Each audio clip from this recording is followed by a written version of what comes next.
सभी साथियों को नमस्कार।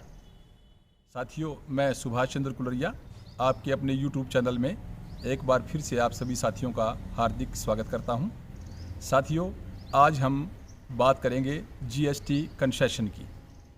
जैसा कि आपको विदित है साथियों, यदि कोई भी दिव्यांगजन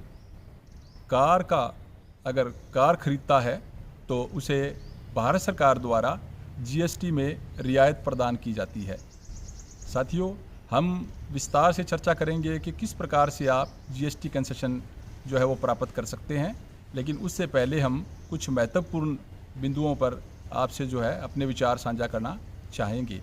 साथियों, पहले जो है वो GST कंसेशन के लिए भारत सरकार के डिपार्टमेंट ऑफ हैवी इंडस्ट्रीज़ को मैनुअली अप्लाई करना पड़ता था, लेकिन अब जो है यह प्रोसेस जो है वो ऑनलाइन कर दिया गया है, जो कि दिव्यांगजन के लिए बहुत ही राहत की बात है।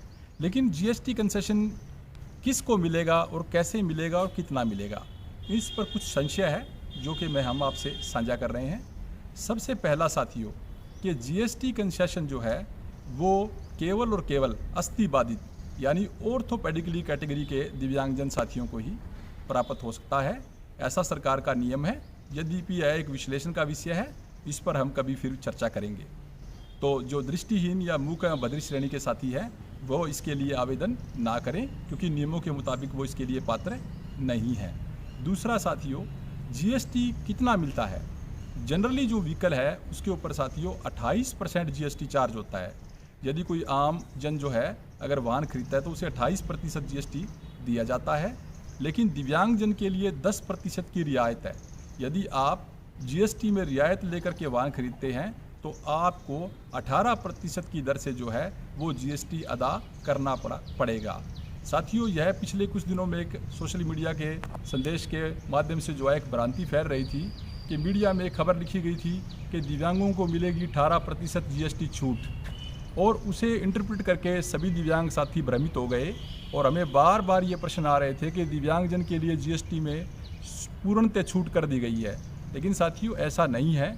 जो विभागीय वेबसाइट पर उपलब्ध जो नियम है, दस्तावेज है, जो प्रोसेस है, उसके मुताबिक आज भी आपको 18% GST देना होगा। अब साथियों, रियायती दर पर जो है कौन से वाहन जो है आप GST छूट के तहत प्राप्त कर सकते हैं, यह भी एक बड़ा प्रश्न है। तो पूर्व में क्या होता था साथियों, जब मैनुअली हमें GST कंसेशन के लिए अप्लाई करना पड़ता था तो हमें कार कंपनी से जो है एक सर्टिफिकेट लेकर के देना पड़ता था वाहन के संबंध में। अब ऐसा नहीं है। अब जो नए मानक है उसके मुताबिक आप जो वाहन खरीदना चाहते हैं कार, उसकी लंबाई 4000 mm से कम होनी चाहिए, और यदि पेट्रोल या CNG मोड का व्हीकल है तो उसका इंजन 1200 सीसी का, और यदि डीजल का है तो उसके लिए इंजन जो है आपका 1500 सीसी क्षमता अधिकतम है। यह फीचर मैंडेटरी है। तो साथियों, आप अपने स्तर पर कार कंपनी से इन फीचर्स के अंदर आने वाली कोई भी गाड़ी के लिए अप्लाई कर सकते हैं, लेकिन आपको कार कंपनी के पास जाने की ज़रूरत नहीं है, क्योंकि जो GST का जो ऑनलाइन आप प्रोसेस अप्लाई करेंगे उसके अंदर अब जो है यह सुविधा उपलब्ध है कि किस कंपनी की कौन कौन सी गाड़ियां इन फीचर्स को कवर करती है। यानी जब आप व्हीकल टाइप सेलेक्ट करेंगे, उसमें कौन सी गाड़ी खरीदना चाहते हैं, तो जिस भी कंपनी की आप गाड़ी चाहते हैं उसमें केवल वही मॉडल शो होंगे जो इन फीचर्स को कवर करते हैं। यानी अगर 4000 मीटर से ज़्यादा, अगर 4000 mm से ज़्यादा अगर कोई गाड़ी है तो वह उसे आपको उस सूची में मिलेगी नहीं।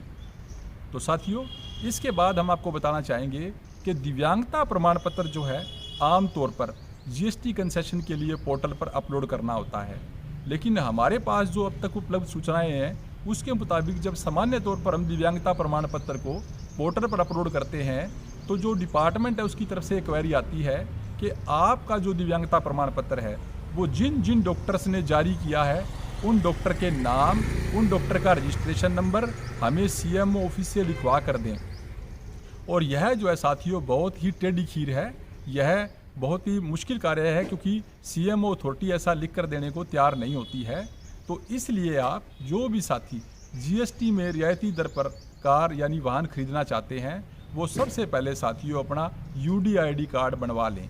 यदि आप UDID कार्ड को अपने दिव्यांगता प्रमाण के तौर पर पोर्टल पर अगर अपलोड करते हैं तो फिर आपको किसी प्रकार की कोई बाधा नहीं आएगी और आपका जो जीएसटी के लिए जो कंसेशन सर्टिफिकेट है वो प्रोसेस जो है वो फॉरवर्ड हो जाएगा, यानी कंसीडर हो जाएगा।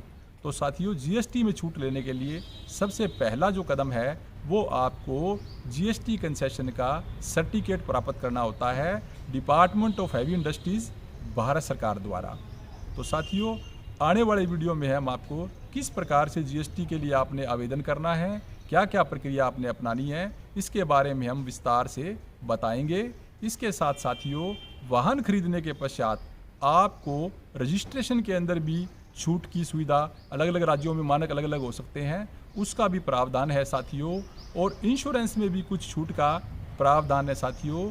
इसके अलावा गाड़ी आपकी जो है वो इनवैलिड कैरेज यानी अडेप्टेड व्हीकल की कैटेगरी में रजिस्टर्ड होने के बाद आपको फ्री फास्टैग की सुविधा का भी प्रावधान है। तो ये सारी सुविधाओं को साथियों हम आने वाले वीडियो में आपको क्रमवार जो है सिलसिलेवार आपसे साझा करेंगे। साथियों, आपके मंच का केवल और केवल एक उद्देश्य है कि देश व प्रदेश के प्रत्येक दिव्यांगजन को प्रथम चरण में राज्य व केंद्र सरकार द्वारा दिव्यांगजन के लिए जो सुविधाएं वर्तमान में प्रदत्त है उनका धरातल पर पूरा लाभ उठाया जाए और उसके बाद हमें और कौन कौन सी सुविधाओं की दरकार है उसके ऊपर आप सभी साथियों के साथ विस्तृत चर्चा करके और बनती कार्रवाई आपका मंच निश्चित तौर पर सुनिश्चित करेगा। तो बहुत बहुत धन्यवाद साथियों।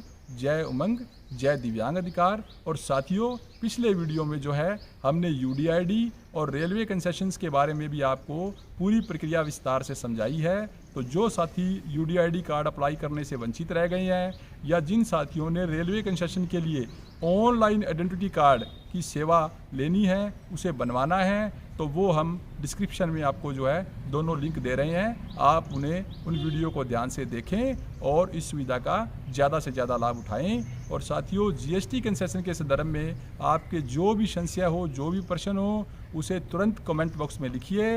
हम आपके संशयों को दूर करने के लिए तुरंत जवाब देंगे। बहुत बहुत धन्यवाद।